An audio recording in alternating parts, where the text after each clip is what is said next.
হচ্ছে নালতাবাড়ি সুজগেট থেকে খোলসাকড়া বাজার। এই এলাকা জুড়ে আদিবাসী সম্প্রদায় বসবাস করে।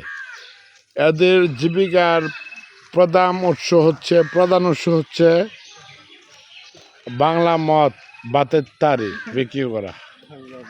এই বাংলা মদ খেয়ে অনেকেই পাগল হয়ে যাচ্ছে, পাগলামি করছে। যেহেতু এরা টাকার জন্য এগুলো তারি বিক্রি করছে, সুজগেট নয়াবিল ইউনিয়নের সুজগেট খোলসাকড়া বাজারে টাকার বিনিময়ে এগুলি বিক্রি করছে।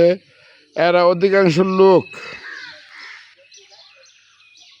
আদিবাসী সম্প্রদায় এগুলি বিক্রি করে তাদের জীবনযাপনের জীবিকার প্রধান মাধ্যম হিসেবে বেছে নিয়েছে।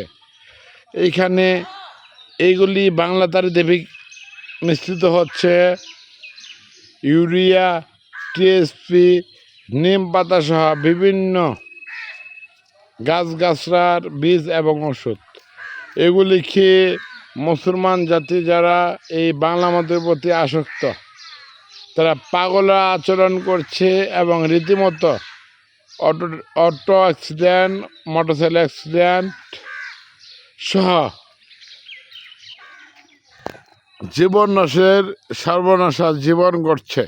ব্যাপারটা আমাদের নালতাবাড়ি দায়িত্ব পালন সৎ কর্মকর্তা, অফিসার ইনচার্জ সহ ইসলাম মহোদয় সহ আমাদের মাননীয় অফিসার ইনচার্জ ওসি মহোদয়ের দৃষ্টি আকর্ষণ করছি।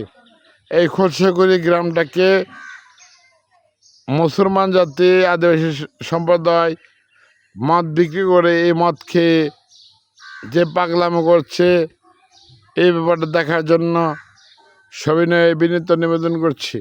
আসসালামু আলাইকুম গার্লস, সবাই ভালো থাকবেন।